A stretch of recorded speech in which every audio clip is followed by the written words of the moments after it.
A girl gave his lunch to a beggar on the street, even though she knew she would go hungry. The afternoon sun cast long shadows along the bustling city sidewalks, and people hurried past without noticing the small act of kindness unfolding before them. Maya, an 11-year-old with deep brown eyes and a determined spirit, handed over the neatly wrapped sandwich she had been saving for herself. The man looked up, surprised by the offering, his weathered face softening into a grateful smile. "Thank you," he whispered, his voice rough from disuse. Maya nodded, her own stomach rumbling in protest.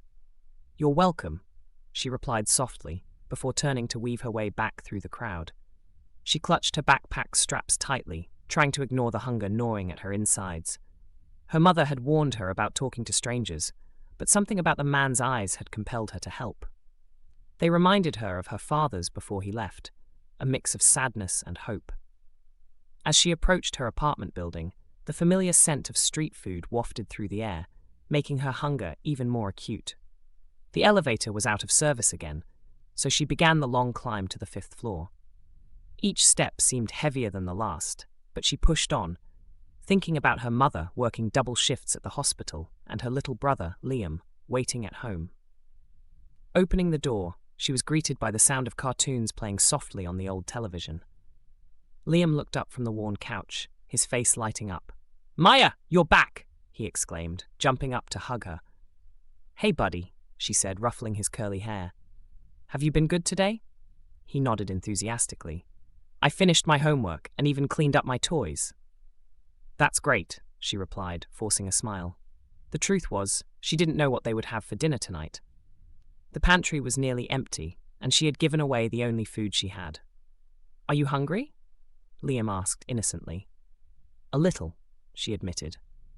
"But I'll fix us something soon." She set her backpack down and headed to the kitchen, opening cabinets more out of habit than hope.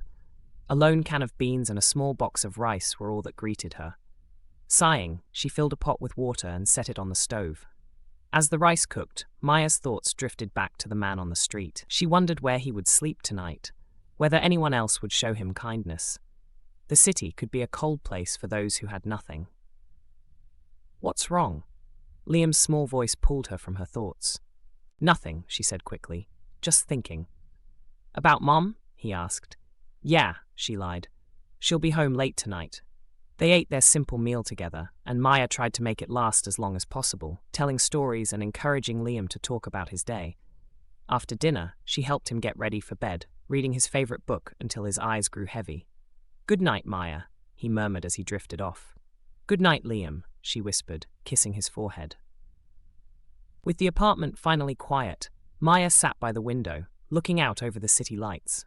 She pulled out her sketchbook and began to draw, a habit that helped her escape when things felt overwhelming. Tonight, her pencil seemed to have a mind of its own, sketching the face of the man she had helped. She captured the lines etched by hardship and the softness that had emerged when he smiled. Hours passed, and the sound of the front door opening startled her. Her mother stepped in, exhaustion evident in every movement. "Mom, you're home," Maya said, rising to greet her. "Yes, finally," her mother replied, setting down her bag. "How was your day?" "It was fine." Liam finished his homework and helped clean up. Her mother smiled weakly. "That's good. You two are such good kids." Maya hesitated before speaking again. "Mom, do we have any extra blankets?" "Why do you ask?"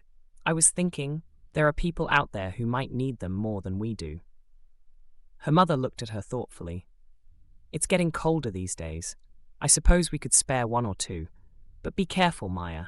The streets aren't always safe." "I will," she promised. The next morning, Maya packed a blanket and an extra sandwich she'd managed to make by skipping her own breakfast. As she walked to school, she kept an eye out for the man but didn't see him. Disappointed but undeterred, she decided to check again after school. Classes dragged on, and her stomach growled loudly during math, earning her a few giggles from classmates. She ignored them, focusing instead on the clock. When the final bell rang, she hurried out, clutching her backpack. Retracing her steps from the previous day, she scanned the faces of those she passed. Finally, near the same spot, she saw him huddled against a building, trying to keep warm. "Hello," she said softly, approaching him. He looked up, recognition flickering in his eyes. "It's you," he said, sounding surprised. "I didn't expect to see you again." "I brought you something," she said, handing him the sandwich and the folded blanket. He accepted them with a grateful nod. "You have a kind heart," he said. "What's your name?" "Maya." "Thank you, Maya. My name is Thomas," she smiled. "Nice to meet you, Thomas." They talked for a few minutes, and she learned that he had once been a teacher before falling on hard times. He spoke with a quiet dignity that resonated with her. "I have to go," she said eventually, "but I'll see you around." As she walked away, she felt lighter, the hunger in her stomach overshadowed by the warmth in her chest. Over the next few days, Maya continued to visit Thomas, bringing him food and small necessities. She learned more about his life, and he listened attentively when she spoke about her dreams of becoming an artist. Their unlikely friendship grew, each finding solace in the other's company. One afternoon, as they sat together on a park bench, Thomas reached into his worn coat and pulled out a crumpled piece of paper. "I want you to have this," he said. She unfolded it to find a sketch, a beautiful pencil drawing of the city skyline. "Did you draw this?" she asked, amazed. He nodded. "A long time ago. I thought you might appreciate it." "It's incredible," she breathed. "You have real talent." He smiled sadly. "It's been years since I've held a pencil. Life took me in a different direction. Maybe you could start again," she suggested. "It's never too late." He looked at her thoughtfully. "Perhaps you're right." As evening approached, she said goodbye and headed home, tucking the sketch carefully into her notebook. That night, a knock on the apartment door startled her. Her mother was still at work, and Liam was playing quietly in his room. Cautiously, she opened the door a crack to find Thomas standing there, looking anxious. "Thomas, how did you find me?" "I followed you at a distance," he admitted, holding up his hands. "I'm sorry to intrude, but I didn't know where else to go." Concern overshadowed her surprise. "What's wrong?" He hesitated. "I found something important, and I think you should have it." She opened the door wider, allowing him to step inside the dimly lit hallway. From his pocket, he pulled out a worn leather wallet. "I believe it's your father's." Her breath caught in her throat. "My father's? How?"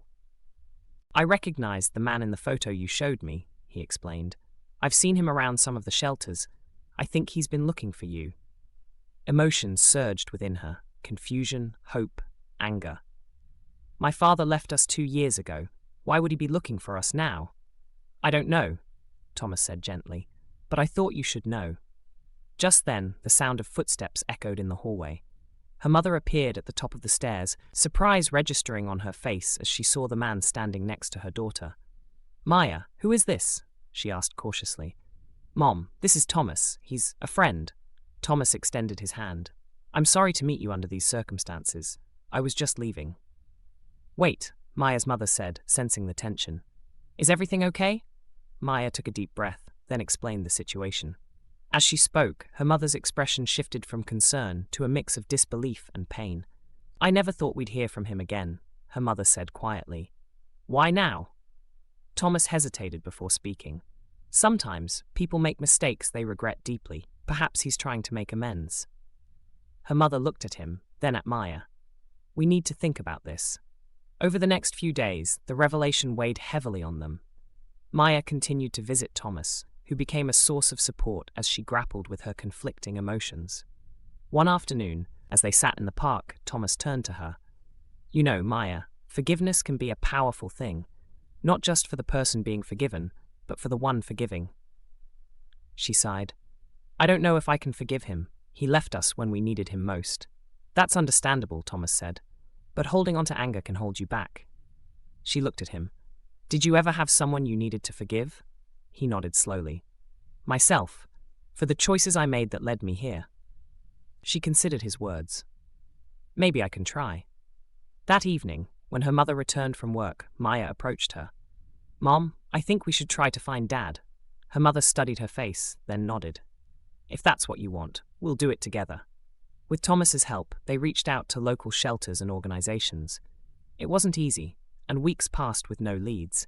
But one cold morning, a letter arrived, a simple note with an address and a time. They went together, Maya holding her mother's hand tightly as they approached the small, run-down building. Inside, they found him, her father, looking older and more worn than she remembered. He stood as they entered, tears welling in his eyes. "Maya, you've grown so much."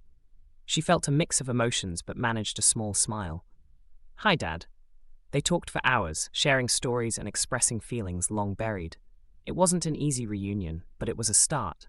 In the days that followed, her father began to rebuild his relationship with them. He found a steady job and started attending counseling.